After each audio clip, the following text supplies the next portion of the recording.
to Two Giant Goofballs, a New York Giants podcast. Are you a goofball that loves Giants football? If so, sit back and relax as we talk about the team that both excites and frustrates us so much. And now, here are your goofball hosts, Drew and Rob. Welcome, fellow goofballs, to Two Giant Goofballs, New York Giants podcast. I am Drew, joined as always by... I'm me, Rob. Time to get some of those pickety-pick picks going on today. Pick 'em now. So yeah, we got Giants news to go over here, guys. We got week 2 picks. We're gonna kind of condense that a little bit compared to some previous weeks here, previous years, I should say as well, because there's just so much Giants stuff popping down here because of, let's be honest here, the rough start, shall we say, to the season here. That there's still a lot of news. Plus, we got a new injury. And this is a big name, this one here, guys. So let's get right into it, guys. So first one, Malik Nabers is officially injured. Knee injury for Malik Nabers here. Just popped up onto the injury list today. He was in practice. He did practice. He was limited, though, in practice. That's why he popped up. Anytime you're not a full participant, you will pop up. Anytime you become a full participant, but you weren't, you will pop up. So in this case here, he's just limited for the day at that point there because of the knee injury. We don't know the extent of it. The fact that he's at all in practice, though, tells me it's probably not a big deal. Yeah, it's probably one of those cautionary things, like, let's get ready for the game this weekend. Yeah, I mean, let's be honest. We lose him, we're in trouble. Like, Daniel Jones looks bad enough with him. Imagine without him. Yeah. Seriously. You want to see that. Like, let's go to 23 Jones with 22 receivers. Like, we're not that bad. Wandale will be there healthy still, but it's just like, yeah, that'd be something really scary. So the Giants are just taking precaution because they should. This is something that you need to take precaution with. You cannot just go ahead and push that guy and push that guy and push that guy if he has a knee injury. You need him healthy for Sunday. It doesn't matter if he's fully healthy for practice. Recall the numbers that DJ put up last week? Yeah. 166 yards. So you take Nabers out of it, he puts up 120 yards. Yeah, it's not be good. It would not be good, guys. So, like I said, hopefully that's all, and we're correct on that. Obviously, the Giants are not going to give any more information than they have to. So, we'll keep you guys posted as we hear anything more. Let's talk about a guy who's not injured, but he's not happy. Isaiah Simmons. I mean, if someone was to go up to him and say, "If you're happy and you know it, clap your hands," this man would not. He would not do it. He would not be clapping. No. He would not have the clap. So here's a quote he said here to the media. He said, "It's frustrating. I mean, no one's going to sign nowhere if they know they're not going to get used. I hope they have plans to use me in the defense and that I wasn't brought here for nothing." A little frustrated there. Now, you could sit there and say, okay, the man had 0 snaps on defense. I can see why he's frustrated. That's a valid thing. I can get that. I feel like you could all sit there and say, yeah, but your whole career's basically been a disappointment. You've been kind of a first-round bust. Let's be honest, guys. Without a doubt. Yeah. You would have got him that cheap, if you will. Yeah. If he was a free agent for a full month before he got signed by us. It's not like we rushed to sign this guy. So if he thought the Giants were hot in the truck, dude, we would have called him on the first day of free agency and got that rolling.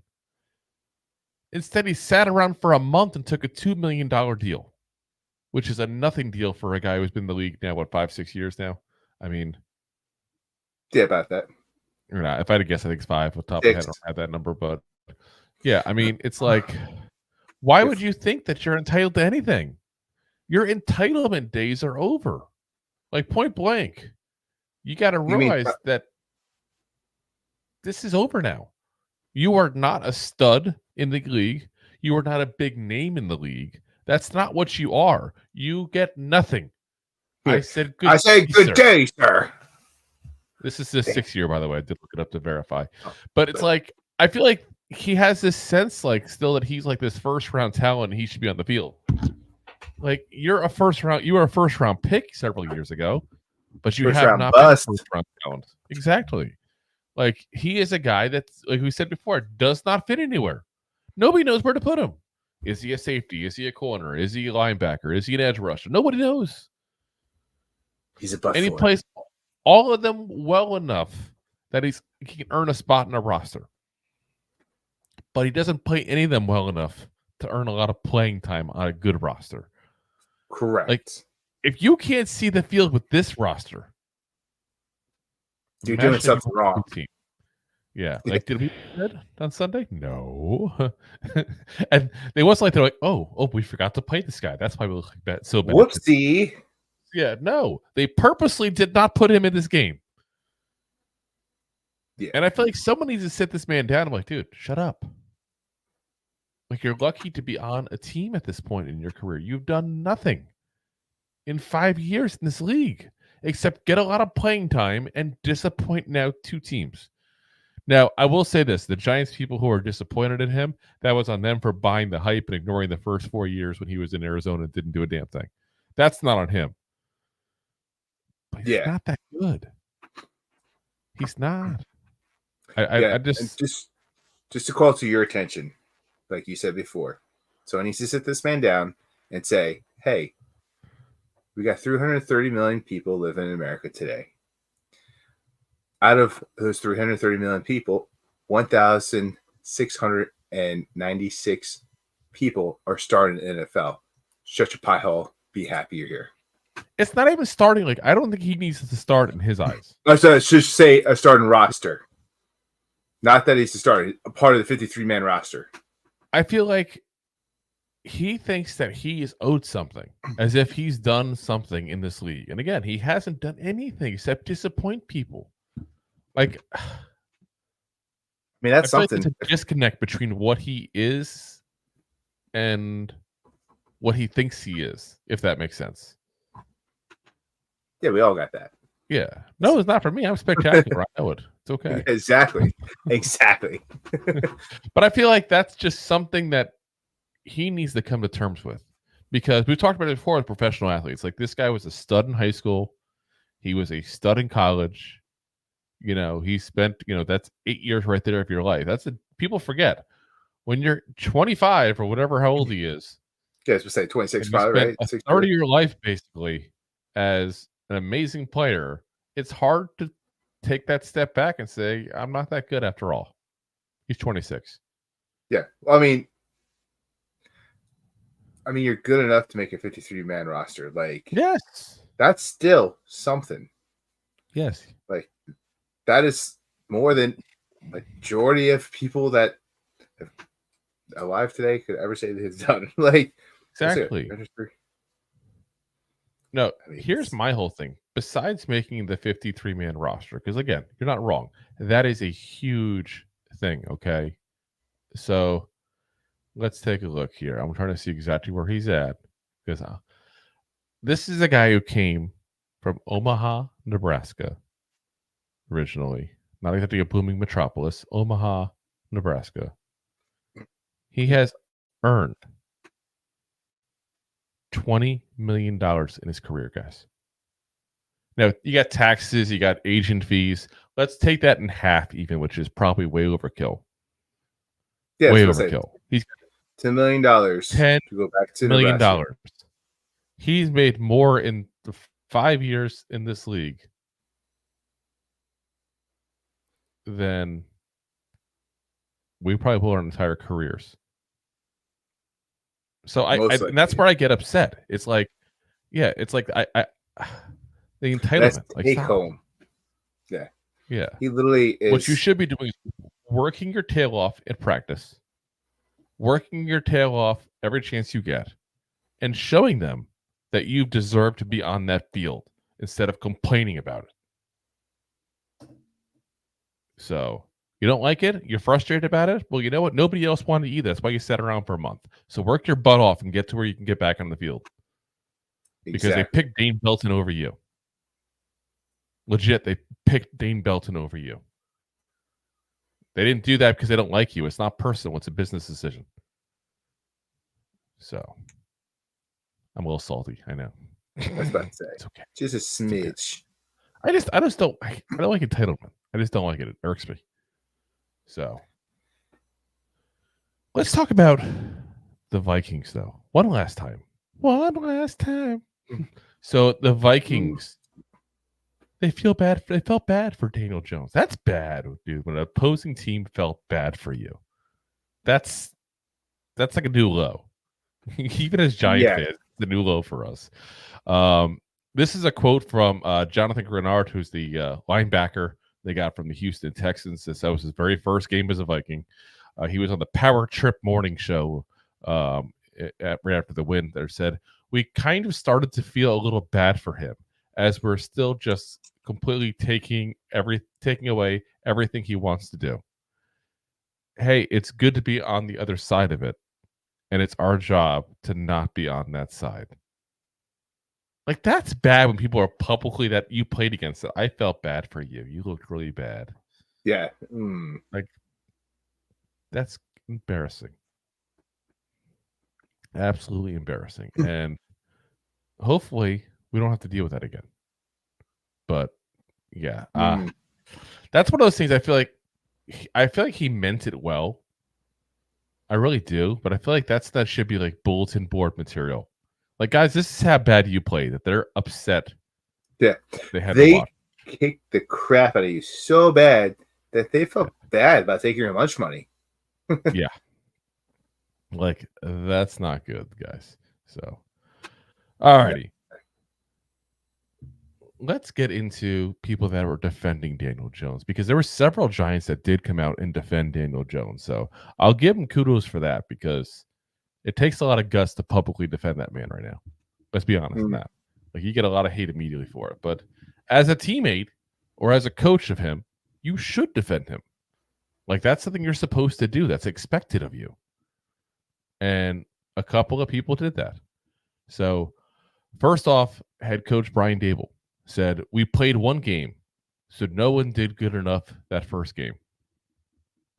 Trying to spread the blame around at that point. He did take some of the blame on himself too, as well, by saying that. So I thought that was very short, concise, but basically saying, like, it wasn't all DJ. Yeah, it was all DJ. He's lying. Yeah. No, it's definitely Hyatt's fault for dropping that ball that was way overthrown. Yeah. Granted, it was definitely everybody else's fault. Yeah. Offensive coordinator Mike Kafka said, and this was them talking about, he was asked about losing confidence, Daniel Jones losing his confidence. He said, I haven't heard of those references you're talking about, but I haven't seen from my position, I haven't seen that in the meeting room, on the field. Everyone's entitled to their opinions. I know myself, knowing DJ, knowing the kind of guy he is, the type of worker he is. He's tough, not just on the field, but I know he's got the handle, all that. Being a quarterback, you have to deal with that stuff, whether it's good, whether it's bad. And so being a quarterback, that's kind of your role a little bit. And same thing with being a coach, same thing with being a head coach, all those things. It's kind of your role in having to handle that kind of stuff. So he's done it better than I've probably seen anyone else do it, especially handling some of the things he's had to go through with injuries and things like that. So I'm proud of him for that. But Daniel's a tough kid. He handles it like a pro. He always has. He handles it like a pro in the meeting room. And I don't think his confidence has ever wavered since I've been here. They're not wrong on the stuff about him handling it well. He's handled everything, I feel like, as well as you basically can expect. Yeah. Yeah.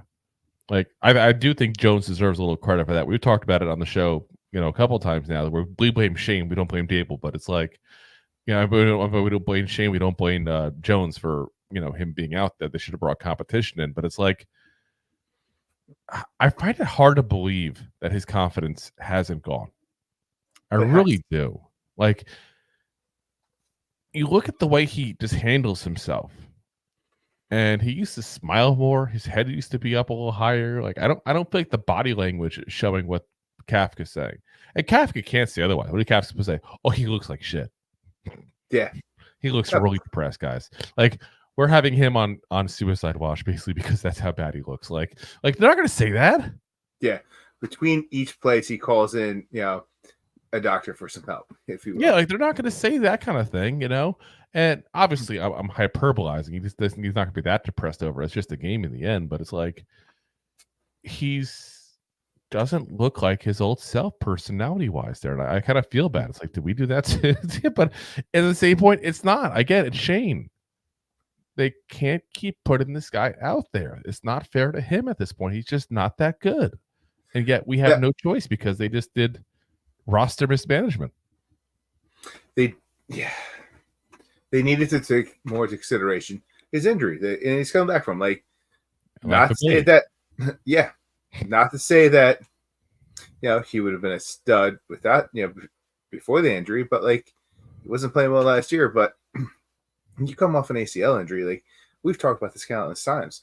You just don't look the same the next year. And when you don't look the same and you weren't playing well prior to that, you're setting him up for failure, hands down. You looked great enough 2 years ago to be 2 seasons ago to be a starting quarterback in this league, and now you look like you probably don't have a spot on an NFL team. Yeah, I mean that's literally, we talked about that before. That's where he's at. If he doesn't get better, he's going to be out of the league next year. Yeah. And obviously, listen, again, as much as we don't think he's the guy, we hope better. I just want to make that clear. Because sometimes people get lost in the DJ bashing. He's still a Giant. We still want him to do great. We still want him to turn things around. We want him to be the best Daniel Jones he can be, which sounds weird, reverbing and almost like the best Daniel Jones. The best around. I can't remember this to the lyrics of that one there. That was, what movie was that again? Karate Kid, wasn't it? Yes, it was. Anyway, Nacho came to his rescue as well. So Nacho, Raheem Nunes. You ever have pulled pork nachos? Oh God, I love pulled pork nachos. Okay, first off, every time we make pulled pork in my smoker, we do go ahead and save some of it for pulled pork nachos. You have to come over one time. We're doing it. It's just a 20-hour drive. You'll be fine. No worries. I'm telling you, my smoker was the best thing I ever found on clearance at Lowe's. It's like $30 I found it for. Oh, what? Yeah, ridiculous. I used to work right next to Lowe's, so every so often I just pop in, check out the clearance section, and leave. I'm a clearance shop. 100%. I just got myself a nice griddle for the winter. There you go. So I could grill inside. There you go. All right. Let's get into Nacho. He said we get sidetracked very easily. Let's pop a riddle in real quick and get to it. So Nacho said, I really wanted to give him a hug. I mean, I just feel like even the fans, you yourself, you have kids. And sometimes your kids go out and they just do their best. And sometimes they fall short. And even as a parent, you're already hurting and you know what your child put into the game or put into their craft and they fell short. They're always self-conscious on themselves and beating themselves up. And just to hear other people, not the opponent team, because they're going to do that, but your own team doing that. And it's just, I feel it's uncalled for. If you want somebody to succeed, give them the best environment to succeed in. You know what I'm saying? Give them a chance. Guys, I feel like Nacho meant well with that statement, but I feel like it did not come off very well. No. He's a child. You have to cuddle him. Hold him. Yeah. That's not, I think, what he... Do you have to go potty? DJ, you have to go to the bathroom? Let's try. Let's go. Remind me, if I need some media help one day at that point, not to call Nacho. Seriously. He's like, I wanted to get Big Hud. He's a child. He can't help himself. That's what it came off like. Yeah. He's trying really hard, guys. He just isn't good. That's what he's saying. And it's okay when you and I say it. And it's the truth, but you can't say that as his teammate. Oh my God. Your child put into that game or put into that craft and they fall short. Oh my God. Well, I mean, he meant well. Also, I have no doubt in my mind because Nacho's just a chill guy. I have no doubt in my mind he meant well. I mean, also that happens too. Sometimes you just don't have a good day of playing a sport, Yeah, man. And from a parental point of view of go and see a child do something, and that day is not the day they perform. You can take it as just as week one thing, and not as career in the NFL. But either way, it's very yeah. Is Nacho a helicopter parent? Is that what we're coming at? I feel like he might be. Yeah. So He is the size of a helicopter, after all. So, Touche. all right, let's get into a rumor that just won't go away, guys. And I'll tell you guys up front, like, this is possible, but it's way too early to talk about. And that's Bill Belichick to the Giants, because that topic just keeps on coming up. So the reason why it happened now, it's coming up now, is Julian Edelman, obviously former Patriots wide receiver, was on the herd with Colin Cowherd. And they were asking about Bill Belichick and what he thinks the future holds for Bill, because Bill said multiple times, I want to coach still. And he really wanted to coach this year, but he just had ridiculous ideas of what he thinks he deserves as far as, being a guy that gets to choose his staff and all this stuff. Like, it's not there. Like, after everything, the way it went down at the end in the Patriots, he just didn't get that option. Plus, I mean, he's 72 years old. Obviously, the age part of it comes into it as well. It's also new NFL. Let's say it's new NFL as well. Like, coming at that, like, look at the trend. Everyone's hiring young head coaches because they want their, just like the MCU, they want their franchise, if you will, head coach to be the next Bill Belichick. It's what they're looking for. They're not looking for a guy to ride and die or just ride into the sunset for a season or two to get another Super Bowl ring. Yeah, Giants fans, I don't know. I guess it's not the worst. I wouldn't mind a Super Bowl ring. I just don't think. Yeah, no. But I mean, this guy's been coaching for longer than I've been alive. You realize? Oh, 100%. I'm old, and he's been coaching. You're older not just older than me. Everybody's old. Like, a lot of the guys are older than me that coach in the NFL. Like, I'm 42. Like, it's around the age of where people coach at, but there's plenty of coaches still older than me. At least I keep telling myself that to feel younger. But Bill Belichick has literally been coaching longer than I've been alive. And I don't mean in general. I mean in the NFL specifically. Yeah. Like, that's kind of crazy. But here's what Julian Edelman said about him. He said, the real enticing one to me is if New York Giants open up. And I'm not calling for anyone's job. I love Dable. Dable is my favorite. But the fate of what they put on the field, you're going to go down with that ship. Let's pause that for a second. Think you're talking about DJ? Yeah. DJ seems to be a ship in this. Like, what's that? I feel like he's like the SS Jones over there who's sinking down, and he's just like, yeah, dude, he's going down. You're going down with him the way things are going. But it's interesting because Edelman has knowledge of what goes on in the NFL. Former player, does a lot of media interviews and all, still knows people. Like, it's a little interesting he's saying that. But I do think I think it's early after week one to say this kind of thing. I really do. But he says, if that opens up, I remember vividly, anytime we played in New York or we played the Giants, you could just see a little jingle in Belichick's spirit because he loved talking about those old Giants teams. And he loved talking about that organization. You could tell that he loved the New York Giants. He just loves the Giants. So I think that would probably be the place he would want to go. Interesting. Because a lot of people have been, at least fan-wise, nobody obviously within the team right now, but fan-wise have been calling for that. Which, again, I can't say I agree with, because the guy's just, I feel like his prime is past. He's like, his subprime is past, I feel like. Like, even look at what was going on in New England at the end. Let's be honest here. And I'm not even going over the whole, like, can he succeed without Brady? Because that's the topic you always get with him now, because he didn't do the best once Brady left and Brady got another ring in Tampa.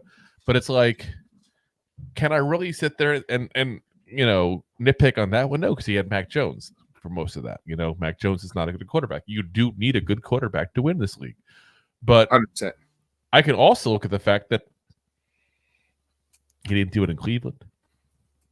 He didn't do it. Without Tom Brady, his record is not very good.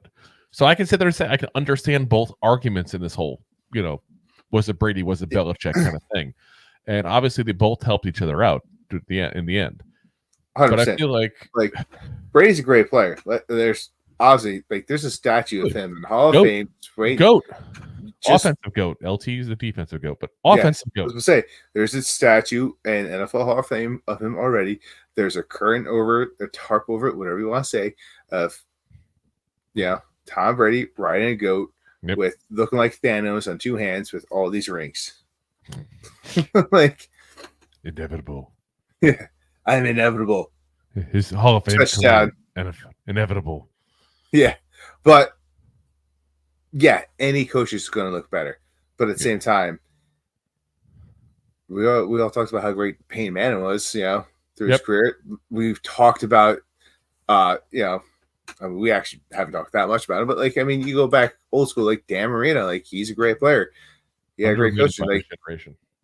But yeah, he's the greatest quarterback of his generation. I watched Marino play. I'm telling you right now, go watch stuff because what he can do, what he used to do in the 80s and the early 90s was just unheard of in that time frame.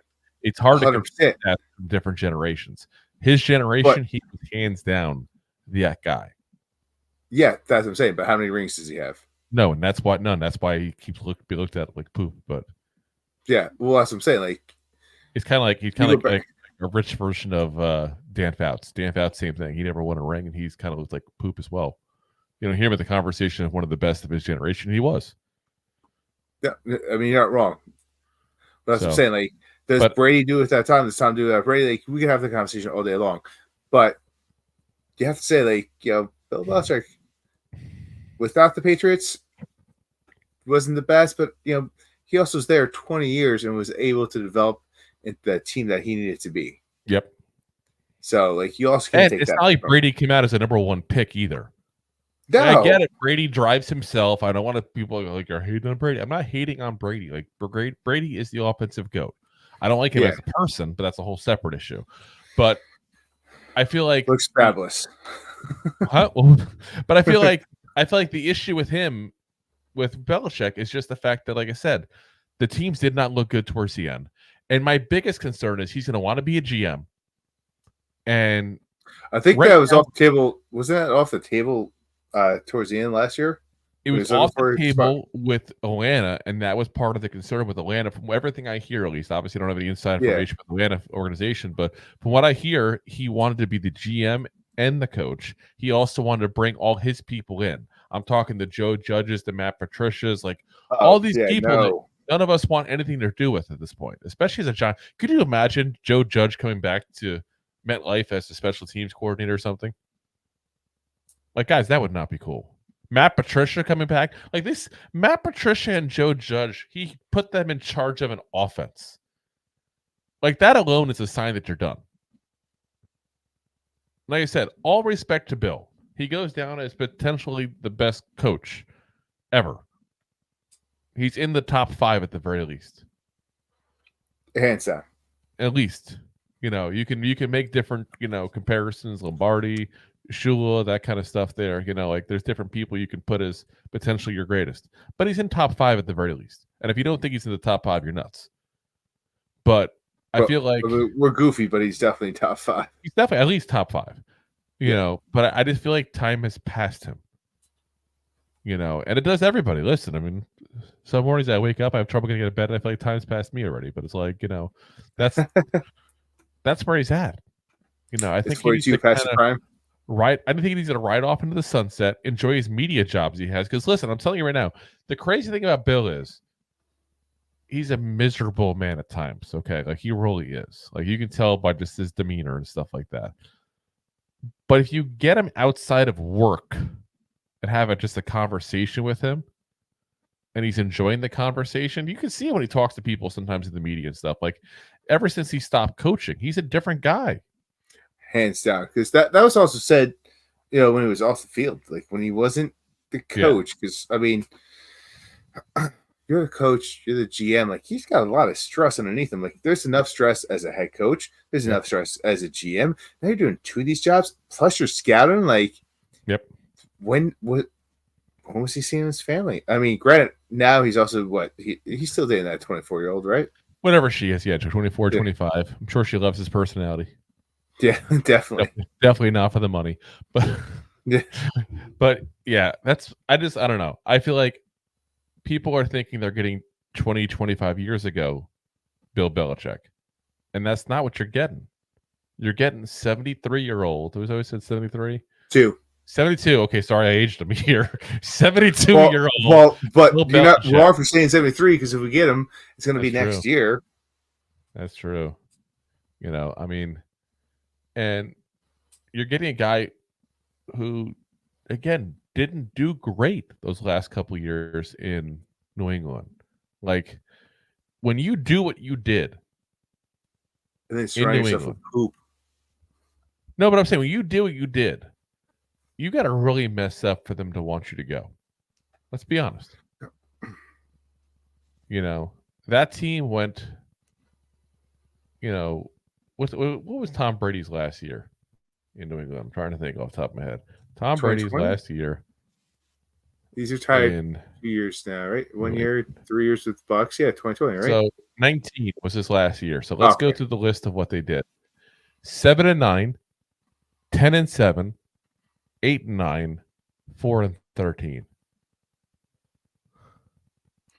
Like, that's not good. I guess you could say in his And defense is most likely New England's going to have a subpar record as well. They are without him, but it's also because of what he did. Like, he used to be really, really good at scouting players. Like, that was a thing he did extremely well. He didn't do that as well. It's almost like he took you lose shots. Oh, he did crazy stuff. Remember, he got that kid from like Tennessee, Chattanooga, in the first round, and Sean McVay was laughing at him. Yeah, like talking about he had a third round grade in the kid. Cole Strange, was that his name? I think I want to say. And that's the kind of move that Bill Belichick used to do, and getting questioned like, oh, well, Bill Belichick seems to see something in this guy. He must be something about him, But it changed because he started hitting less and less on that kind of stuff. Like that wasn't the Bill Belichick anymore. Like that wasn't who he was anymore. So, like I said, I just feel like time's passed him. Time and the game, because it's a different game from like when he came up 25 years ago as a head coach. A little longer than that. Like the game's changed big time. Yep. And same as Parcells, I'm happy with him coming back to camp and being a coach for the day, helping out, doing that kind of stuff. I'm cool with that. Like, the man has immense knowledge. I'm not trying to put it away as if he's nothing and doesn't know what he's doing. Like, that's not what I'm saying. What I'm saying is his ideas are a little old-fashioned and don't probably work in the modern NFL. No, I mean, some of the stuff he did, it's always going to like hold testament to time. But like, once again, back in his day, it was more of a back in my day, run up the middle and just run the clock and make sure that we could stop the run game, and then after the run game, after our running back gets tired, give it to the fullback, make sure the defensive line gets tired, and then you can throw the ball. Like, this is a shooter's league these days. Like, you don't have a good quarterback. Like, maybe DJ back in the 70s might have been a better quarterback. He'd have been he didn't have to. Yeah, he could just hand the ball off a little bit more. He'd be converted to a running back, wide receiver. He'd be end. Yeah. So, like I said, I don't know. I just don't see the hype for that move. I really don't. Like, Bill Belichick, let's be honest, guys. There was plenty of openings this year for him to go to. It wasn't like there was no head coaching positions available. None of them even really wanted to interview him. Yeah, where did he go? Did he Chargers too? Did he go to Chargers? I don't know if it was the Chargers off the top of my head. I know the Falcons were the one most interested in him, but there was a second team I thought that interviewed him as well.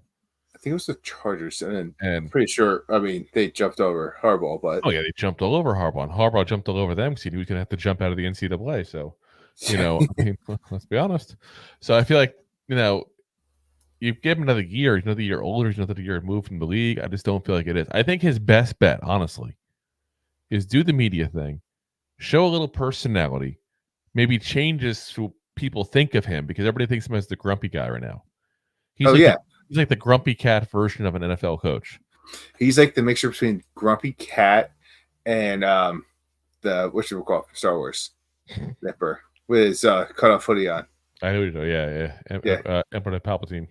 Yes, Yes, the dark side. But it's like he has that option to change some of his image. And you can enjoy it. You can come in, go out as you want at that point, like he's been doing with the media interviews and stuff like that, and he can go and live his life and enjoy the rest that he's got. I mean, not to be cruel about it, but he's, again, 72 years old. The average person lives, 5 more years for him?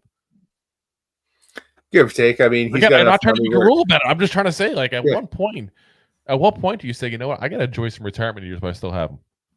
Yeah, I mean, and he loves doing it. I give him credit. That's what it is. He's not just a workaholic. He just genuinely loves doing it. Like, I give him credit, and I know it sucks to not be able to do what you love doing, but it's done. It's over. Time has passed. Yeah. And listen, your girlfriend's young. Try to take advantage of it. Maybe he needs a break. Maybe that's why he wants to come back to the NFL. Yeah. Pop those little blue pills and enjoy yourself, Bill. Yeah. Don't worry. It'll also help with your heart as well because it'll thin the blood. There you go. See? Yeah. There you go. Helps blood flow, that's for sure. Yeah. All righty, guys. Let's get into the big topic here today, and that's our week 2 picks, guys. It's time. It's time. Week 2 there with DJ Moore. I had to try to find a number 2. And I'm like, DJ Moore's number 2. I'll use him. So DJ Moore here showing off that number 2 jersey. Let's get into week 2. Let's first recap week 1. There we go. So, Rob, go for it. Oh, jeez. Got me one of those already. Oh, you want me to go for it? I'll go for it then. So, wins and losses straight up. 16 games, obviously, week 1. I had 9, so 56%. You had 11, which is just shy of 69%. Ayo. So, doing the spread picks now. I had 7 of the 16, so 44% basically. You had 5, so 31%. Over-unders. I had 8, so 50-50. You had 7, so 44%. The trifectas, meaning you got the winner, you got the spread pick right, and you got the over-under right. I had 4 of them. You had a goose egg. Big old goose egg. So that starts us off week 1 with me at 28 points and you at 23 points. And we definitely got to do better this week because, hands down. Yeah, that's probably our worst week we ever had with picks, especially the spreads. But we talked about this leading up to it, guys. The first week or 2, it's so hard to do picks that we don't recommend it unless you're just somebody who just enjoys gambling and makes you enjoy the game more or something like that. Like, if you're really going for wins, give it a couple weeks to kind of figure out what's going on in the NFL. Because that or probably, like, there's a good shot you should probably skip the spread unless you're very confident. Like, something I remember from last year, I think with the average spread was 5.5 of actual games. Yeah. Even though there was games that out there were still like 9.5. Like, you see a spread like that, you probably are going to go with the other team. Like, yep, whoever's giving those points, you go all day. Those over-unders are absolutely crazy as well. Let's get into the 1 o'clock games. We already did Thursday night yesterday. That's up in a separate video if anybody's missing it and wants to see if what we said was going to happen is what happened here, as obviously the game's currently going. And as we talk, the Bills are up, which is what we both said was going to happen there, I believe. Yeah, you both said that. So, So far, right on that one there. Let's get. We actually have the trifecta together with this, but Buffalo might themselves at this point go in the over because they are going. Hey, they're going crazy. We did say the under, and in the halftime they're at 34 points, and it was 49 when we did it. I think it was 48.5 is what it was today before the game. It went down just slightly a bit there. So but listen, who knows? Maybe they take the foot off the gas. We'll find out. So let's get into the 1 o'clock games, though. So first off, we got the Raiders. We can't help but do a Birmingham with that. Versus the Ravens. A lot of Rays in this whole thing here. So the Ravens are a 8.5 point favorite, and the over/under is 41.5. Rob, take it away. Oof, this one's if you watch, this is a two teams that are 0-1. One team looked very good as they lost. Like that's not they lost against the Super Bowl champions, and granted, they did lose that game themselves because they kind of made some silly mistakes. You got another team that just didn't look good at all. Not that much in the Ravens. In the Raiders. So it's hard to say. The Ravens defense looked really good. The line for both teams didn't look so good, but I'm going to have to go with the Ravens in this game. You can't count out Lamar Jackson. He's got the most rushing yards of any quarterback in NFL history, which he's probably going to do. I'm actually going to take, and I messed this up here, I'm actually going to take the Ravens to cover this spread, even though I talked about not doing it, because I have faith that Lamar's going to dance around. They're going to put up the points. The Raiders are not. And I'm taking the over in this game as well, because I'm not saying that the Raiders are going to score that many points, but I'm saying that the Raiders are not going to score that many points, but I believe the Ravens will score enough. That little amount that the Raiders put up will go over that 42. So I'm going to say the Ravens are going to win. I'm 100% with you on that. That point spread is just a little too big for my taste there, and it worries me. It's a gamble either way, really. It's a very risky pick, the spread of this thing. But I'm going to go with the Raiders covering. I'm going to go the under on the points as well, because I do think this is going to be a pretty close game. I don't see a ton of points. Lamar Jackson did not play good that first week. A lot of missed opportunities, especially down the stretch there, and that lends to less points. So I got Ravens, Raiders under. Gotcha. Well, up next at the 1:00 games, we got the Chargers coming to North Carolina. North Carolina. The Panthers are favored with 6 points here, and the over-under is 39 points. Yeah. Drew, what do you feel about this? So I got this is going to be a blowout, guys. Point blank. Chargers over. I mean, the Chargers will score enough points themselves at that point, potentially, to do that. The Panthers, if you look what happened last week, they gave 33 points to the Saints just in the first half. The Saints are not a tremendous offense, guys. Like, they have weapons, don't get me wrong. They do. They still have obviously Carr. They still got a good receiver, running back. There's still weapons there. But the Chargers, I just got some faith here that they're going to do a very similar thing. And guys, we're thinking as Giant fans, it's depressing the start of the season. Imagine being a Panthers fan. So Chargers over. I always agree with you 100%. I agree with a lot of what you have to say with that, because I'm taking the Chargers to win this game, because the Panthers have not done anything to that team to improve themselves from last year with the sophomore Bryce Young, who did not look that good in week 1 against the Saints, like you said. But that was also against the Saints, a divisional game, and they went into New Orleans, which is hard to play in usually, especially you go down Bourbon Street. Chargers are going to cover this game. I took the under because I think there's going to be a little bit of a bounce back. I think Harbaugh's offense is going to continue to do what it did last week. Herbert was 200 yards, 100. Yeah. He looked like Danny Jones stats. No, whoa! Let's not. Let me finish. Of 2022, when he was winning some games. Even that, I wouldn't deserve. But listen. Tell me I'm wrong. Under 200 yards wins a game. He doesn't throw it much, and what they do, they ran the ball. They ran the crap out of the ball. He can't do it if he had to. That's the difference. There's a difference. Not saying he did. His stats. I'm just saying. His stats. You looked at that paper. I have a lot of faith in this guy. But with Harbaugh's offense, I think it's going to be a slower pace game.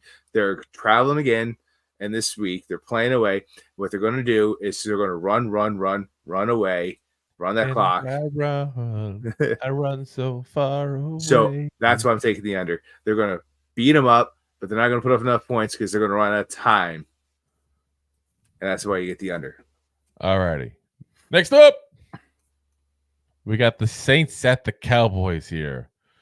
And guys, you watched the score of what happened the Browns game there last week with the Cowboys. Yeah, that was a massacre at that point there. The Saints massacred the Panthers. You basically had the two biggest win gaps of the last week they're going against each other. The difference is the Cowboys have been a good team the last couple of years. We hate to say this, Giant fans, but they have, at least in the regular season. They suck in the postseason, but that's a whole different story.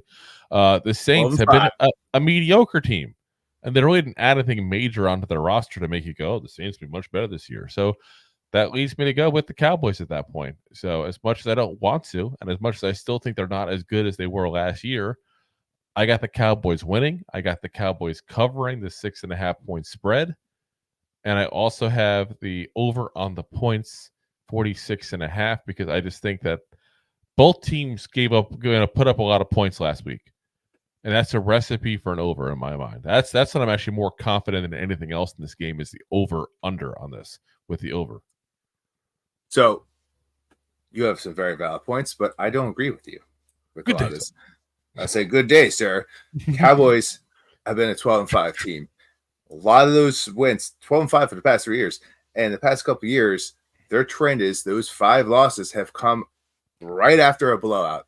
The Browns were supposed to be a good team this year. They're supposed to come off, even though the Browns play a little slow. So you got the Cowboys getting everyone in Dallas and all over America's team getting all excited because they blew out the Browns with a terrible Deshaun Watson. They're going to have a little bit of that blowout hangover, which is what they always do. Saints, I take that as a divisional game. Like, yeah, they just blew out the Panthers, but it's the Panthers. I'm pretty sure that Ryan in high school could blow out the Panthers right now. Oh, wow. So I want to go that far and say, like, they're that good. So I'm taking the under. I'm taking the boys to win this game as much as I'm not a fan of the boys to win. I think it's going to be a lot closer than what we think. I think more of the defense is going to show up for this game. And I'm going to take the Saints in the spread. So Up next, we got the Buccaneers going into Detroit for some good old fun over here. This is what, the wild card weekend rematch? It seems like it. Yeah. The Lions are just going after all the people. They played the Rams week 1, and they get the Bucks week 2. Yeah. The Niners week 3, is that what's going on here? Like, yeah, they're giving the Bucks 7.5 on the road. That's a lot of points. That's brutal. But it's also, yeah, I can understand why. The over-under in this game is 51 points, which is crazy to give you a 7.5 gap between the team. Drew, what do you feel about this game? I think this is a trap game for the Lions specifically. I really do. I mean, they had the big hype there going into this season. They start off against the Rams, which is an important game for them, not just because of the fact that it's a team they had played last year and the revenge game. A revenge game for the Rams. So they tried at least getting the revenge, but it's like it's a big game for them. It's also obviously the fact that Jared Goff wants to beat the Rams every chance he gets because of the trade and how things went down. And I still think there's probably an issue with him and McKay, even though he's McVay. I mean, even though he tries to say otherwise.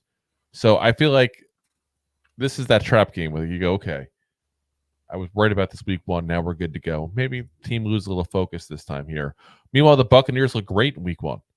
So, I got the Lions still winning the game, but the trap is the spread part. 7.5 points is a decent amount of points to be given up at that point there. And I feel like the Buccaneers will cover that.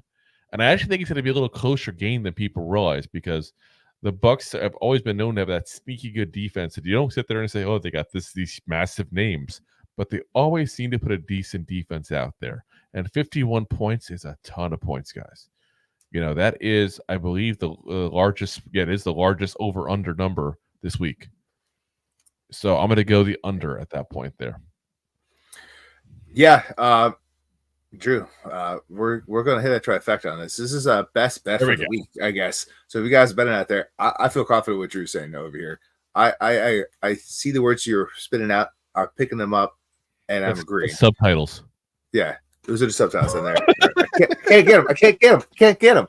But yeah, the Lions are playing at home. They've been very good at home. The Bucs are also a lot better team at home as well.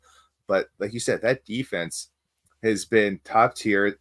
Surprisingly, the AFC South's defense has been sneaky good for majority of that NFC South. I mean, NFC South. I mean, you figure you got obviously the Falcons were really good last year in defense. The Bucks were like, the Saints were okay. I mean, they had plenty of games where they shut down some good teams. Yeah, that's what I'm saying. So that's gonna so I'm taking the Bucks. Like fun one. Like, listen, you're saying that the Lions could win by 7, and still the Bucks will cover that spread. Yep. You got to go Bucks on that spread all day. It's too good. Too much. And it's going to be a little too much salt in the wound for Baker, who's been playing. He played very well last week. So Commanders made him look all pro last week. Oh yeah. All right. Next up, we got the Colts at the Packers. The Colts at the Packers. There. This is going to be a fun one because keep in mind Jordan Love is out. Malik Willis is the quarterback as of right now for the Green Bay Packers. We'll see if that holds true next week, or if they make an emergency Ryan Tannehill signing. We'll find out. This is a game that leading up to would have been a very good game. But without Jordan Love and having Malik Willis, we've seen him a couple times in Tennessee. It was not pretty, guys. It was not pretty. So, yeah, I got Colts to win. I got Colts to cover the 3-point spread as of right now as well, which I think is a little crazy. And I think you're going to see it change a little bit too as well there. I think that's a little bit crazy to see at that point there because the Packers are only getting 3 points when they don't even have a quarterback. They don't even have a quarterback, guys. They have, but they got one that's worse than DJ. Yeah, like that's insanity. So, yeah, Colts to cover the 3-point spread is nothing for them. And I got on the over-under, which is for 41 points, which is, one of the lowest here. Not quite the lowest, but one of the lowest. I'm going to still go under. I've seen Malik Willis play. It's not pretty. No, not at all. This is 2 in a row trifectas that we're going to hit together because if you saw the Packers in Brazil, like they got into the red zone and just goofed in the red zone against the Eagles, and the Eagles defense did not look that good that game. No, they had a lot of red zone stops in that game, and I think Anthony Richardson is going to have himself a little bit of a field day. I do believe that I think Malik Willis might have as many touchdown passes as Anthony Richardson or close to it, but sadly, it's going to be Willis is going to be throwing it to the Colts because that defense is pretty solid. It's going to pull TJ, sadly. And once again, the under because I don't. Now I want to pull a DJ, and it's not even like a knock. Jacobs didn't look good last week. He's a hit and miss kind of run guy. Like he may be able to run for 100+ yards this game, but I doubt it against the Colts defense. It looked really good, and that offense is ready to blow up with Anthony Richardson. So if they go over, it's because the Colts put up 38 points. Yeah. Or 40 points. I don't see happening. They still have talent there on the Packers defense there, that's for sure. So. Yep. So up next, we got to talk about the Super Bowl. You got the Browns. 2 really respected, storied franchises. Yeah. Going into Jacksonville to play them Jaguars. The Jaguars are giving up 3 at home. And you got that over-under at 41 points. Listen, the Browns are going to probably bounce back with that defense compared to last week. They had a slow start last year, same thing, but like that defense, it's going to come back around. Like it was a kind of a any given Sunday kind of temperament, I have to say, but their downfall is their quarterback because we said it before, you can paint Russ any color, it's still rust, and Deshaun Watson just keeps on getting worse and worse. I don't know if he's going to Shaw's performance. Yeah, he's decaying real bad, and he's losing the locker room. I don't know if you watched any of that game last week, but I'm pretty sure right after he got sacked, he went to go help pick up a lineman that also got blown through, and that dude slapped away Deshaun Watson's hand.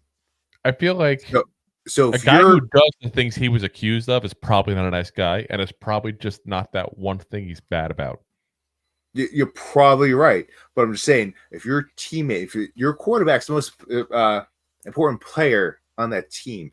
Yep. And he's supposed to be the leader of the men on that field. And those men are slapping his hand away for help. He's lost the locker room. That offense is terrible. James Winston, I would probably change my bets in this game, but I'm going to take the Browns to win this game, sadly, but I'm taking, I messed it up, the Jaguars to, my notes are all jacked up. Should be the Jaguars to win this game. That's they're talking the whole big thing. But the Jaguars are going to win this game, and I think they cover because I think this is the fall. This is where the Browns fall apart this year. And I think the Giants messed up because they should have got Jameson Winston when they had a chance, and he's going to be a Brown starter and going to the playoffs. Exactly. I also took the under in this game because I don't think the Browns are going to score enough points, and I think their defense is going to be good enough to slow down that offense down in Jacksonville. I got to say, and obviously I did my sheet here before this game started that we're watching now with the Dolphins not doing too good against the Bills, but I looked at what the Jaguars did against the Dolphins last week, and they hung with them. I thought I don't want to say I was overly impressed, but I was a little impressed. And I guess, okay, this team's got a little life in it maybe this year. The Browns, meanwhile, got shellacked the entire way, every single possible way against the Cowboys. So while the Jaguars may not be the Cowboys, they've still got some offensive weapons there as well. And the defense did not look nearly as good last year. So until they prove otherwise, I'm not going to count on them because of how bad they looked. Because it wasn't just a not as good as last year kind of game. That was they got destroyed kind of game. So I'm going to go Jaguars to win, Jaguars to cover the 3 points, 41 points. I'm going to go over on at that point because I think it's not asking that much for a 17, 20 point outgoing there from the Browns. And that leaves you with a very easy way to get over that 41 hump right there. So I'm going to go over on the points. You gave a lot more faith than I did. Boop doop doop doop boop boop doop doop doop boop. Next up, we got the 49ers. Ooh. At the Vikings. So you got Gold Rush people versus Norwegian people. Also going for a Gold Rush. Just not mining them. They just weren't mining the gold. They were just ransacking the gold. Okay. And silver. Okay. Anyway. History. Attacking everything, including people at that point. The Vikings were crazy. They were just killing people, crazy stuff. Anyway, the Vikings obviously did a pretty good job against us last week there. I want to keep saying last year. It feels like forever ago last week. But yeah, guys, we just didn't look good. I feel like we beat ourselves in that game much more than the Vikings beat us. The Niners, meanwhile, look very good against the Jets. I think Jet fans are still probably depressed over what happened Monday night. So I think it's going to be a pretty easy one. I got the Niners to win.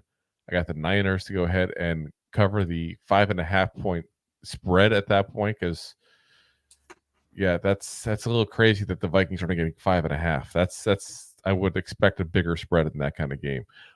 And obviously, I'm going to go also the over because the Vikings, while they look good against us, the Niners are a completely different class of team at that point there. And the Vikings Super Bowl caliber. Yeah, the Niners look very good against the Jets defense that people have a lot of respect for. I think it's a little overblown myself, but people do have a lot of respect for the Jets defense there. So I'm going to go Niners over. Listen, once again, that's 3 trifectas. Is that a trifecta for trifectas if we hit that?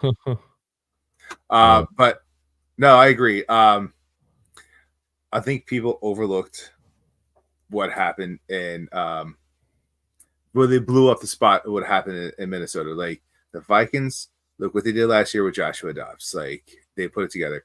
That defense done on that football team, it's mediocre, which made them look really good against Daniel Jones because you don't need that good of a defense. Mediocre beats Poopy. Yeah. But Niners, Super Bowl caliber team. They demolish teams. Like that's just what they do. They go in, they throw the ball around, they put up points, and then they just stop teams. Like because their defense is that good. If you get a Bose on your team, they're gonna smash some people around. So Hulk smash. Yeah, Bosa smash. So same thing. Niners to win. They're going to cover that spread. Like, look what they did against the Jets. Like I said, like you said just before, I took the over because I don't have faith in the Vikings. They'll put up points against the Niners defense. They won't put up that many points. I'm saying faith. The Niners in my head every time you do that. I can go to Limp Bizkit instead. Yeah. Yeah. But yeah, Niners in the over. All I wanted was a Pepsi. Just one Pepsi. Just one Pepsi, not suicidal. But up next, we got the Seahawks. Right, 1999 all over again. They were so bad. That was before. That was like 98, I think. That was, wasn't it? That maybe $3 bill, y'all. $2 bill, wasn't it? $3 bill, y'all. Was it? Oh, okay. Because he had to throw $1. I know. Wow. You stereotype people. You don't even know me. Yeah. All right. But up next, you got the Seahawks going into New England. You got them fake birds going into, I guess, multi-states New England because they don't even say Boston. Yes. Oh, Chip Chop Charlie. Yeah, Chip Chop Charlie. They love calling themselves New England, but they wouldn't keep their damn tea. Right, these guys here. The Hawks are 3.5 favorites here, so they're giving it up to the Pats at home. Fun, and the over/under is 38.5 here. That being said, the Seahawks are a better team. The Pats looked good against a returning Burrow-led Bengals team, which shocker of week 1. That 100% was a shocker. But let's also not forget Joe Burrow and the Bengals, since he's been there, start the season off slow. They've never come out of the gates hot. Yeah. And everyone just doubted the Pats. And it's very easy for them to look past this game because guess what the Bengals have to play? And we'll talk about them later. They got a really tough game coming up. So he may have went, whatever. So I'm taking the Hawks. And I don't have a lot of faith in the Seahawks to win this game because they also didn't look that good. They didn't look that great. And their offensive coordinator decided to switch the ball around, running like crazy, which is not a bad strategy. They won the ball game. But you also got DJ Metcalf and Tyler Lockett. You can throw the ball. And you also got JSM. He can definitely throw the ball. You definitely can throw the ball. Watch, I'm telling you, he's going to be a breakout guy next year.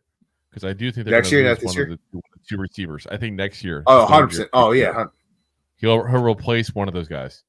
100%. He has to. But I'm going to take the Pats in the spread because it's a 3.5. Seahawks probably win by 3 max. So you get that half point, you take the Pats. If it's at a 3, it's probably a push. I wouldn't really touch it from there.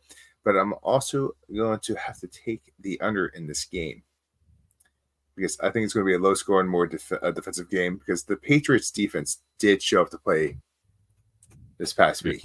No, that they definitely did. That they definitely did. I don't think that was anything but a fluke. That was not a good team, the Patriots last year. That's not a good team on paper this year. I just think that, even a broken clock is right twice a day, and that's what this was. So that's military time. Yes, that's true. Then it's just once. Is there a military clock like that? Though? No. I don't think there is. I've never seen one. But yeah, I got Seahawks to go ahead and I think they're going to be very frank. I think they're going to crush the Patriots and bring it back down to reality. So I got Seahawks to win. I got the Seahawks to cover the spread there, and I got the over on the points because I think they're going to do some damage. I don't think they're going to put this is not going to be a blowout. Don't get me wrong, but this is one of those games that you look at and you go, this is a much better team. They're going to do something, even though they're not an elite team. They're going to play an elite team because they're playing a much worse team than they are. So yeah, I got Seahawks to cover, and I got the over on the points there. Nice. So after that, we got the Jets going into Tennessee. Yeehaw! When And- you're a Jet, you lose to the 49ers. pretty much. But those Titans are not favored at home. They're giving Remember up them. three. Remember them. Yeah, remember the Titans because I guess they're not leaving on a jet plane. So Don't know when they'll be back again. yeah. So kiss me and smile for me. Tell No. me that you'll never leave. Is this because I'm wearing a swan dress? A little bit. But the Titans are at home, not favored. They're giving 3.5 points to the Jets. I'm sorry, they give and the over-under in this game is 40.5 points.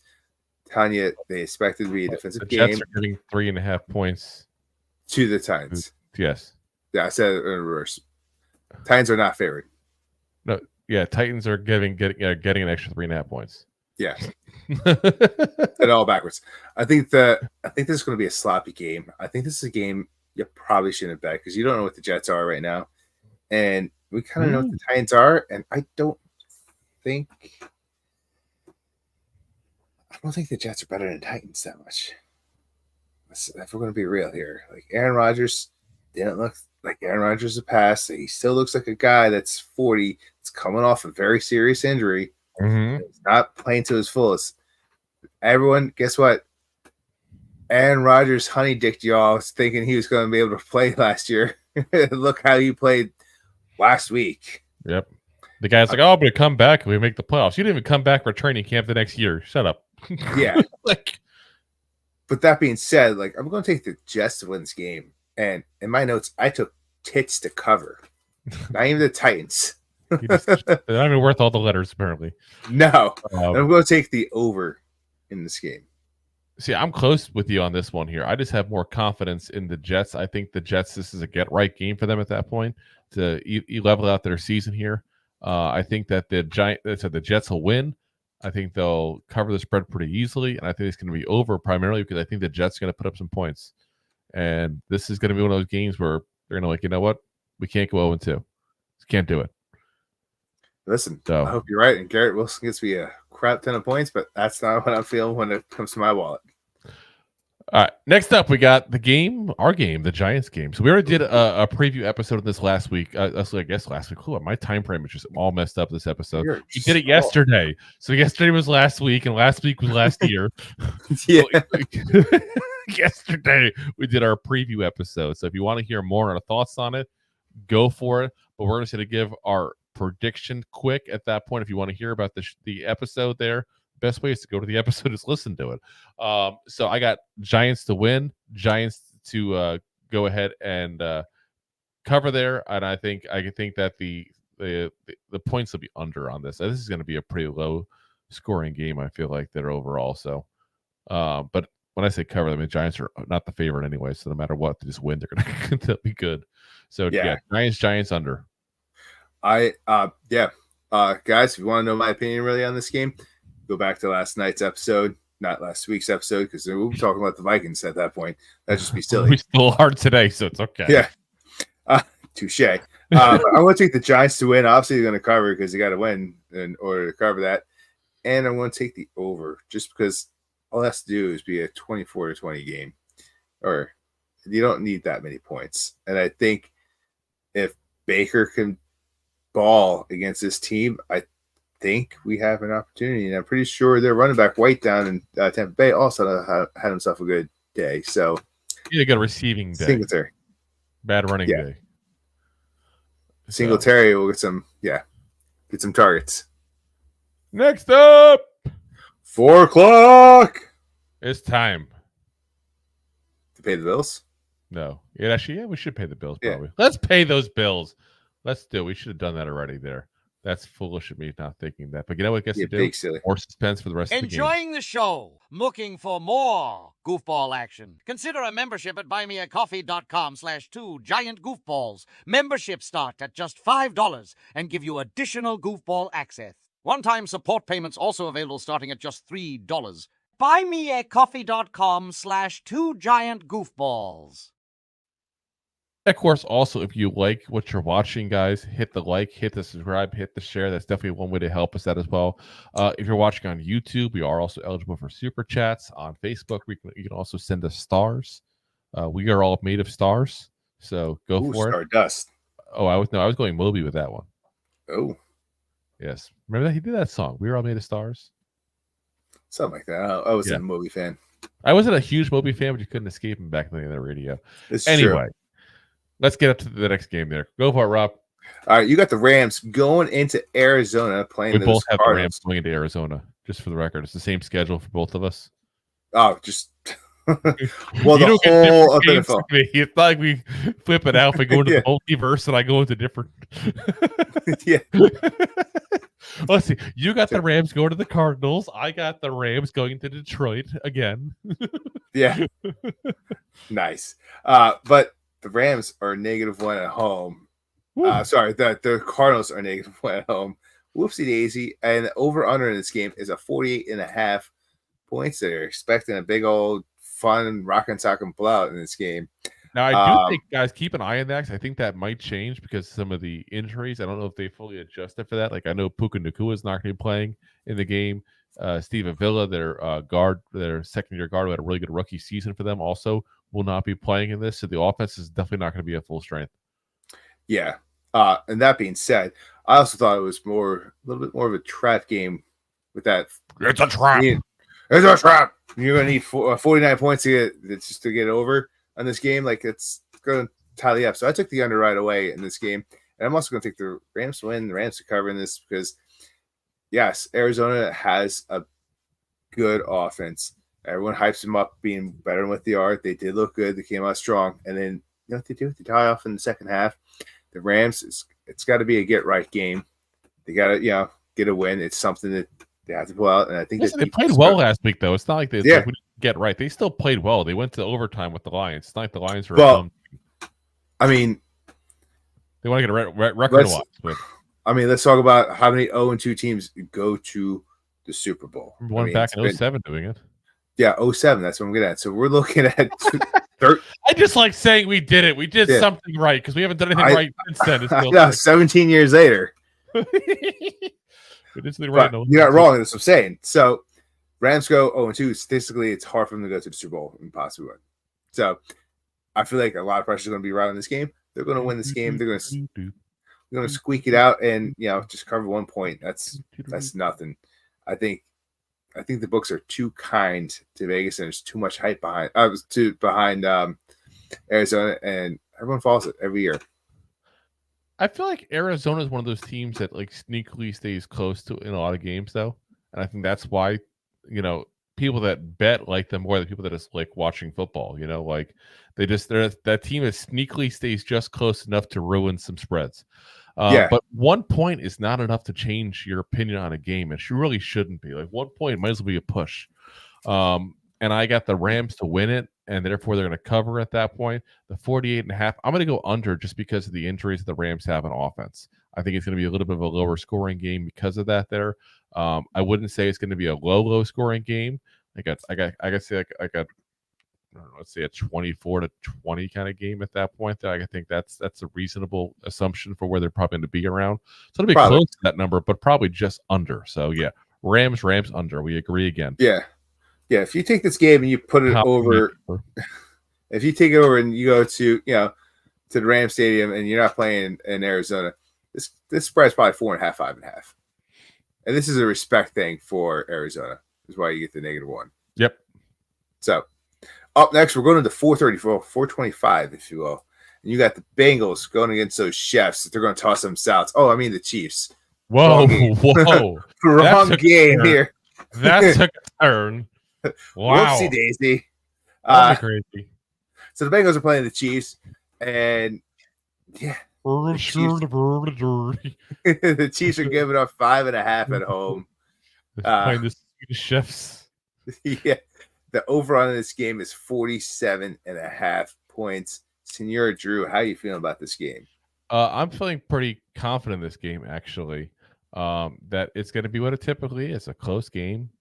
It's always, I feel like whenever the Chiefs and the Bengals play, it never is like the huge huge blowout kind of points thing that people expect for whatever reason. And it's because people in the end forget that, yes, it's two of the better quarterbacks in this league. It's two of the better offenses in this league. Because Burrow has better weapons, which kind of equals out a little bit to a certain degree, at least at the wide receiver position. But it's also two teams that have some pretty decent defenses too. Like Cincinnati has had, as good as their offense has been kind of the star of their franchise there, their defense has been good the last 3-4 years as well. And obviously Spags and the Chiefs defense there also, while they're not the star of the show, they've held their own at that point. They've got a couple of really good players on there too as well. Including the second best defensive tackle in all of football. I said second best. So what you did there. Yeah, exactly. So I got the Chiefs to win, though. But I do think it's going to be a close call. I think the Bengals will at least cover the spread there at that point, the 5.5 point spread. The 47.5, I'm going to go under on. I think that this is going to, again, be a little bit tighter, lower scoring game that people realize. And that's going to lend itself to being within that point spread differential as well. Yeah. I definitely agree with that under because, and like you said, these teams have played each other tough since these two young quarterbacks have come into the league and changed their franchises around. I'm taking the Bengals to cover as well. And I sat there and I was going back and forth with, do I take the Bengals to win? Do I take the Chiefs to win? I sat there and I thought about how the Bengals regular season have a winning record. They have played better against the Chiefs more times than not. So I'm going to go with the Bengals as a get-right game. Ooh. And I'm going to be a little saucy with it. So I'm going Bengals in the under. Saucy, And I think it's not going to be – I also don't think it's going to be your quarterback-friendly game, if you will. It's going to be more defensive game. A lot more running. Now, the last two times the Chiefs and the Bengals played each other, by the way, once was in the playoffs in 23. Once was right before that, actually. Like it was like they played like back to back, pretty much there. So New Year's Eve and at the very end of January of 23. So they played twice. Chiefs won 25-17. Chiefs won 23-20. That's what I'm saying. Closer, low scoring games. So yeah, I'm feeling pretty confident about that one actually. Next up, we got the Steelers at the Broncos, and you know what that means. There's no more Sneaky Pete in the NFL. I feel like it should be like Sneaky Mike at this point because Mike Tomlin always goes ahead and just does something special. Like there's just, again, I got and maybe it's the jersey in me. I hold a grudge forever about the whole sticking his leg out to try to trip a player doing a kick return. I think it was Jacoby Jones, if I remember right. I will always hold that grudge against Tomlin. That was a really not classy move. I never felt like he really apologized properly for it. But putting that aside, he is the greatest coach in the NFL in my eyes because people keep going, oh, he hasn't won anything in a while. He keeps going 8-8. He goes 8-8 with poop. Yeah. Like, again, they got TJ Watt. They got a couple decent players on defense there, But this is not a stacked team, guys. This is not by any means that kind of team. And they've gone from a quarterback with tiny hands to a quarterback who throws like he has no hands. It's like, they don't have a talented offense that they haven't for a while at that point there. And Tomlin still finds a way to get them 500 or over, get them where they're still in playoff contention towards the end of the year. Like there's a special skill to that at that point, guys. The Broncos looked really bad week one. Obviously, Bo Nix did not look great as part of that as well. So until he gets right, I got to pick the Steelers. And it's regardless of what quarterback. Justin Fields had last week because Russell Wilson couldn't play. Russell Wilson very well could come back and play this week. But I think Fields is starter. That just doesn't matter to me at that point there because either way, either one of them is probably going to play better than Bo Nix because of the coach they have. Because he's going to put them in a situation to win because he's going to not put them in a scenario that they're going to look foolish because they easily could either one of them great quarterbacks. So Steelers to win, 2.5 points at that point being given to the Broncos. That's nothing. That's not even a field goal. So that's not going to change my opinion on the win. So I still got the Steelers for that. The over-under is 36.5, which is the lowest this week. And you know what? It ain't low enough. It ain't low enough. This is going to be one of those like 14 to like 10 kind of wins. That's what it's going to be. 17 to 10 kind of win. It's going to be that kind of game at that point there. So I feel like whenever they go this low, they're asking you to go the over. Like they're begging you to go over. Look how easy it'd be to go over that. Like look how easy that'd be. Vegas knows what they're doing, guys. They ain't stupid. They don't make all the money out of those flashing lights just because they look pretty. You don't walk into. You're typically right. You don't walk into Caesar's Palace that's gold plated everywhere because they lose all their money. Yeah, and I'm telling you right now, when it goes that low, 36.5 guys is pathetically low. Pathetically low. Anything over 40 is very low, but 36.5. What was it last week? 18 to 10. Yeah. Like this is the kind of week you're going to have again, guys. It's going to be under. Trust me on that. I'm not trusting in that because I actually took the over because I think it's going to be like a 21. Sorry, that time I burned you. Yeah, you jerk. I think it's going to be. I think it's going to be like a very sloppy, like game. That's probably going to be a good old slobber knocker, if you will. But I feel like it's going to be like a 19 to 20 game. Something crazy like a missed field goal, too many mixed extra kick, too many field goals, missed 2-point conversion. And I'm taking the Broncos in the spread. Like I got a little crazier and ballsy because I think it's a really close game for the Steelers to win. Because like once again, Tomlin's good, but he also remember the past couple of years has started off slow. And I remember, yes, I'm remembering the Titans still. Yeah. But he started off slow the past couple of years, and then he played better in the down stretch winning games. Yep. But the first September, October was not Steeler Nation, if you will. Yeah, that's because it's a different team, though. It's a different offensive coordinator. It's a different quarterback. I think there's still a difference of what he's got this year compared to the last couple of years. And I think it's better, which is not saying much. I had nowhere to go but up. I was about to say there's really that more from there. All righty. But let's go to the football. Prime time games. Prime time.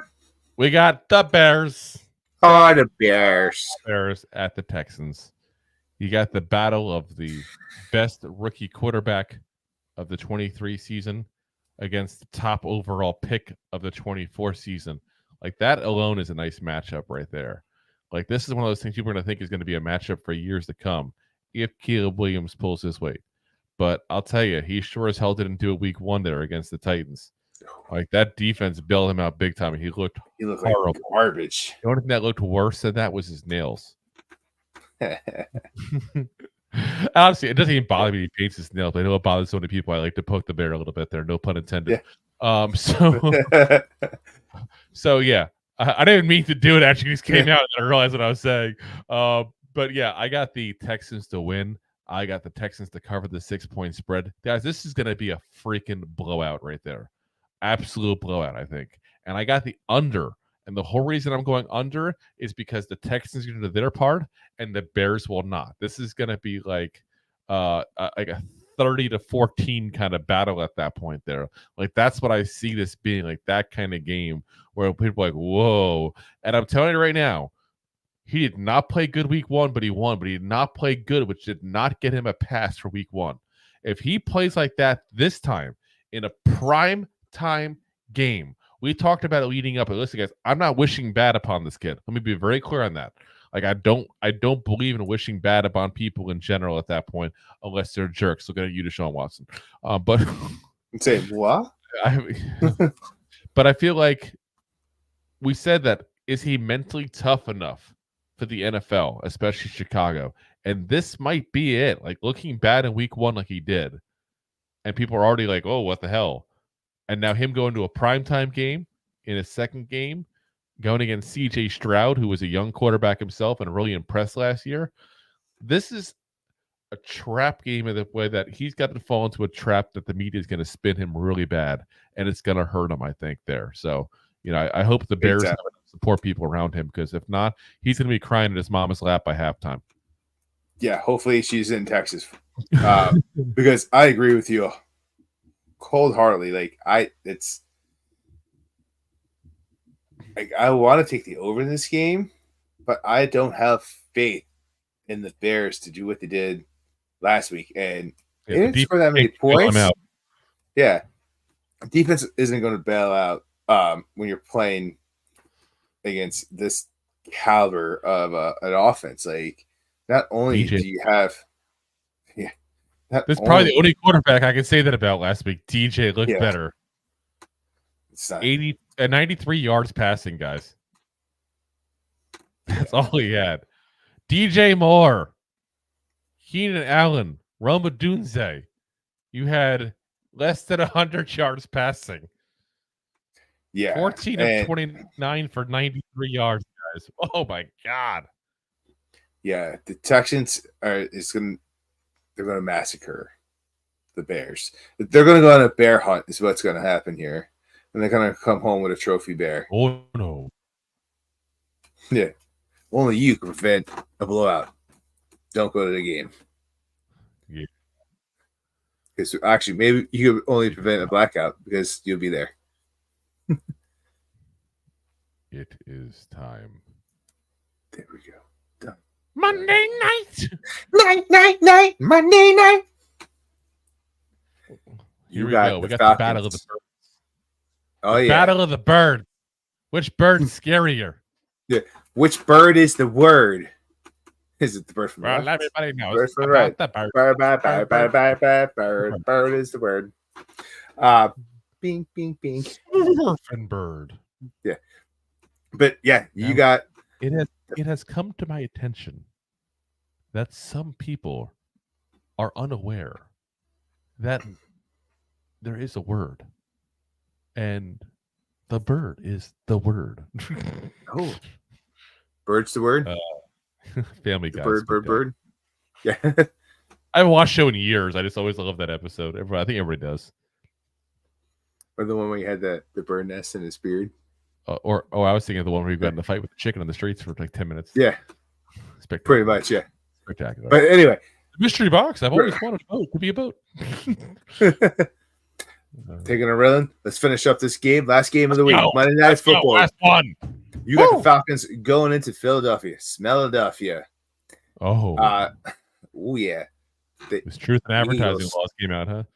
The Eagles are 6.5 point favorites in this game. Aggles. And the over-under is 47.5 points. I think this is a trap game, guys. If we're going to be real with this, it's a trap. Eagles did not look that good last year, especially in the dot stretch. They won last week because the Packers wanted to lose the game last week. Ooh, there's a conspiracy theory here. A little bit. I think Brazil let the Eagles win because they did not wear green. Or something like that. Green. You weren't allowed to. Was banished.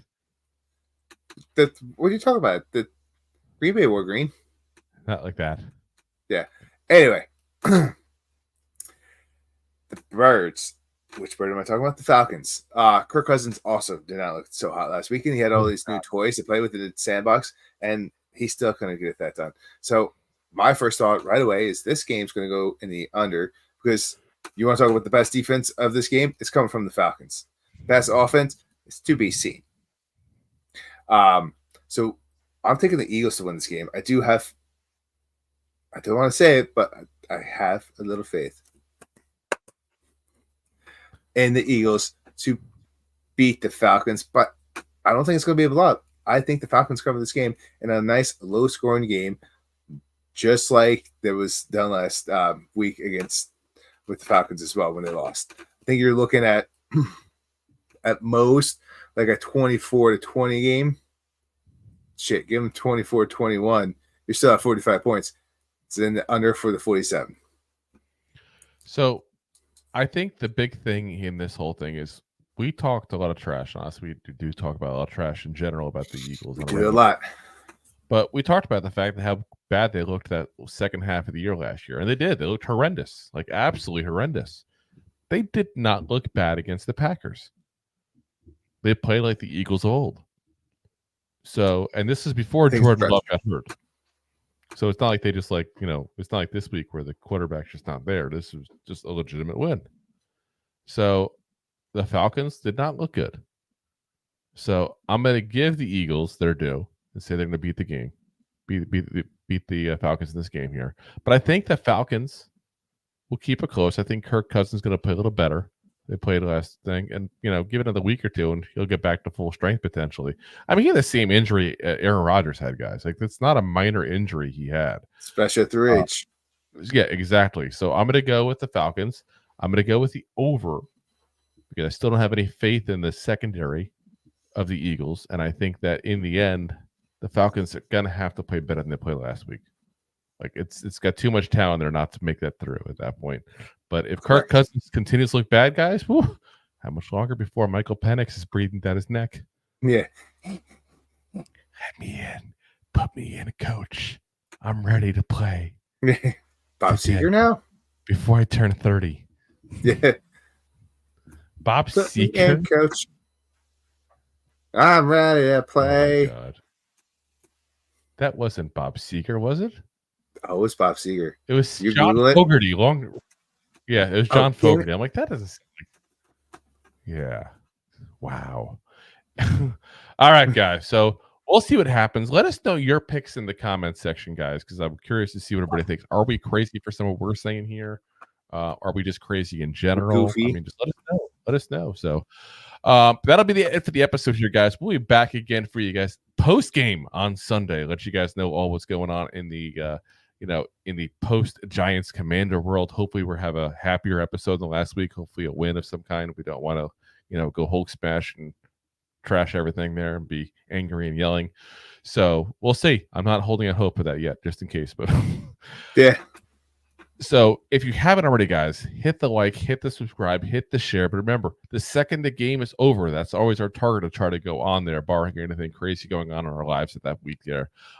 So we'll be back on for that. Again, we are always live every Monday, Wednesday, and Thursday, and a post-game episode as well on Facebook, YouTube, Twitch, and, of course, Rob's favorite. George LinkedIn. Oh, jeez. And, of course, you can follow us on Instagram, TikTok, Twitter, all that stuff as well. Sometimes I remember to put us on Instagram. I didn't today. It's a process. Instagram's a pain in the butt. But like I said, I do try to put on occasionally for you guys. But, best place, YouTube. Honestly, go to YouTube. All the videos will be up there at that point there. Or if you prefer audio, we're available the next day on all the audio podcast platforms as well. Apple, Spotify, iHeartRadio, Amazon, all the big ones there. So appreciate you guys listening in as always. And as always, Giant fans, okay, man. I didn't even get a chance to start. You're like right into it. I was doing a dramatic pause. Go G-Man! Go G-Man! Thanks for listening to Two Giant Goofballs, a New York Giants podcast. We appreciate your support. Thanks so much. Please, I'm begging you. Please subscribe.